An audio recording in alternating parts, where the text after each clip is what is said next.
करेंगे male reproductive organ testis के बारे में। यानी कि टेस्टिकल्स जो हमारा टेस्टिस होता है जो कि मेन रिप्रोडक्टिव ऑर्गन होता है मेल के लिए। बहुत लोगों को ये गलत फहमी है कि हमारा जो मेल रिप्रोडक्टिव ऑर्गन है जो मेनली काम करता है रिप्रोडक्शन में वो पेनिस होता है। लेकिन पेनिस सिर्फ एक तरह का उसको पाइप मान लीजिए जो कि हमारा स्पर्म को बाहर निकालने में मदद करता है या फिर आपके सेक्सुअल एक्टिविटी के समय आप फीमेल के अंदर वेजाइना में उसको स्पर्म को ले जाने में काम आता है। तो इसलिए हम उसे मेल रिप्रोडक्टिव ऑर्गन नहीं कह सकते। मेल रिप्रोडक्टिव ऑर्गन हमारा जो होता है वो टेस्टिकल्स होते हैं। अब हम पढ़ते हैं टेस्टिकल होते क्या हैं। तो देखिए हमारे स्क्रोटम में 2 टेस्टिकल्स होते हैं। ये सबको पता है 2 टेस्टिकल होते हैं। ये हमारा प्राइमरी कैरेक्टर भी है। ये लगभग जब कोई लड़का 12 साल से अधिक का होता है तो हमारे टेस्टिकल्स में हमारा एक हार्मोन रिलीज होना शुरू होता है जिसे बोलते हैं टेस्टोस्टेरोन।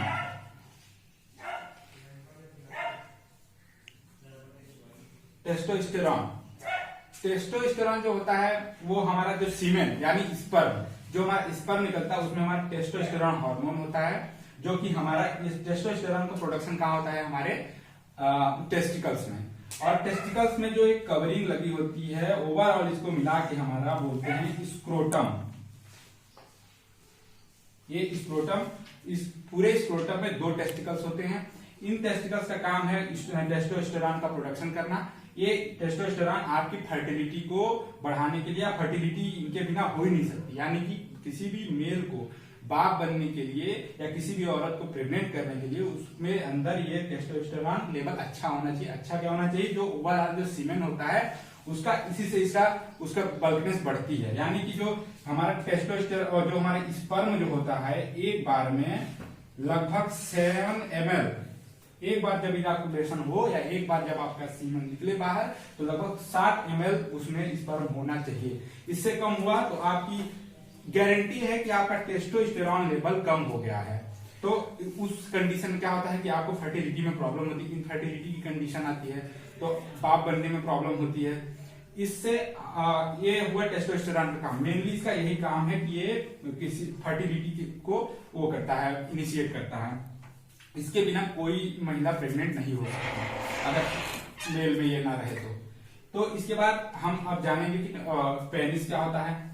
पेनिस जो हमारे टेस्टिस से लगा होता है, पेनिस हमारे टेस्टिकल्स से लगा हुआ एक तरह का पाइप समझ लीजिए इसको, एक व्हीकल के टाइप में। यहाँ पे एक नस जुड़ी होती है जो टेस्टिकल्स से जुड़ी होती है, टेस्टिकल्स और पेनिस से जुड़ी होती है। इसमें जो हमारा स्पर्म प्रोडक्शन होता है इसको इस नस के द्वारा पेनिस में लाया जाता है, इधर पेनिस के थ्रू बाहर किया जाता है।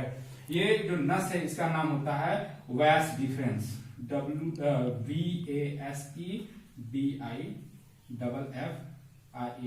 वास डिफरेंस इसको बोलते हैं वास डिफरेंस। ये दोनों नसें टेस्टिकल से जो टेस्टिकल्स में स्पर्म प्रोडक्शन हो रहा है उसको बाहर करने के लिए ये यूज किए जाते हैं। फ्रेंड्स अगर एग्जाम्पल के तौर पे समझिए जो गांव में सांड होते हैं, अगर उन सांड का जो सांड होते हैं अगर उनका टेस्टिकल निकाला जाता है, सबको पता है उनकी टेस्टिकल्स ऑपरेट करा के बाहर निकाल दिया जाता है गांव में किसी भी कारण आप देखे होंगे ऐसा, उनको बैल बनाने के लिए।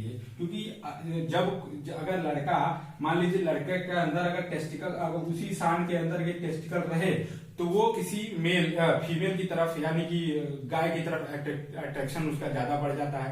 इसी तरह लड़के में अगर वो 12-13 साल के बाद इसमें जब इसका प्रोडक्शन होने लगता है टेस्टोस्टेरोन का टेस्टिकल्स में, तो क्या होता है इसका फीमेल के प्रति अट्रैक्शन बढ़ने लगता है।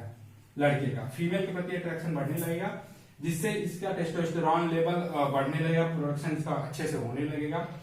अगर हम इसी टेस्टिकल्स को अगर उस सांड की एग्जांपल लें, अगर उस टेस्टिकल्स को हम काट देंगे तो उसका वो फीमेल यानी गाय की तरफ अट्रैक्शन एकदम बिल्कुल बंद हो जाएगा।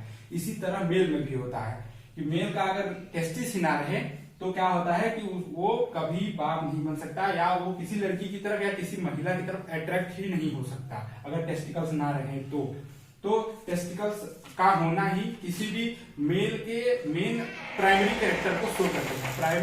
प्राइमरी कैरेक्टर जो होते हैं उनको शो करता है टेस्टिकल्स का होना ही।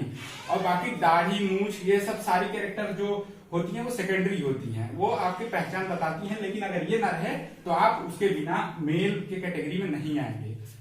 दाढ़ी मूंछ होने से कोई मेल या मर्द नहीं हो जाता, इसका मतलब ये है। तो फ्रेंड्स इसी तरह अगर नसबंदी कराने में क्या होता है, इसी दोनों नस को ब्लॉक कर दिया जाता है या काट दिया जाता है सर्जरी करके। तो फिर हम क्या करते हैं, इसको काटने के बाद इसको ब्लॉक कर देंगे तो हमारा जो स्पर्म प्रोडक्शन हो रहा है वो जाएगा नहीं। इसी तरह देखिए जो ट्रांसजेंडर होते हैं, ट्रांसजेंडर आप बहुत अच्छे से समझते हैं, जो ट्रांसजेंडर समुदाय के लोग होते हैं उनका टेस्टिकल्स उनमें डेवलप ही नहीं होता, तो कभी किसी की तरफ अट्रैक्ट ही नहीं होते, टेस्टिकल्स होता ही नहीं उनके अंदर ट्रांसजेंडर्स में। इसलिए ट्रांसजेंडर्स क्या कहते हैं, कभी उनकी फर्टिलिटी भी नहीं होती, कभी वो कभी बाप या मां नहीं बन सकते, क्योंकि वो ट्रांसजेंडर है, उनके अंदर टेस्टिस ही नहीं होता, न तो ये इसका प्रोडक्शन होता है उनके अंदर, बिल्कुल एकदम होता ही नहीं है, इसलिए वो नहीं होते हैं। तो हमारे मेन टेस्टिकल्स का काम यही है।